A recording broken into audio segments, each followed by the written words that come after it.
How to get DIRECTV on Samsung TV. Turn on your Samsung TV and make sure it is connected to the internet.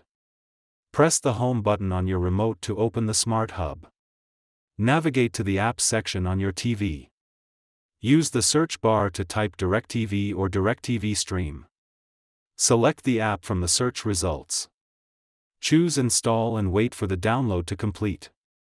Once installed, launch the app. Sign in with your DIRECTV credentials. Browse the live channels available on the app. Explore the on-demand content library. Adjust the video quality if needed.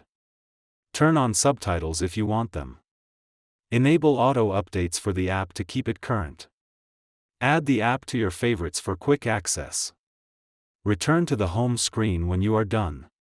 Open the app anytime to start watching live TV and streaming content from DIRECTV on your Samsung TV. Thank you for watching.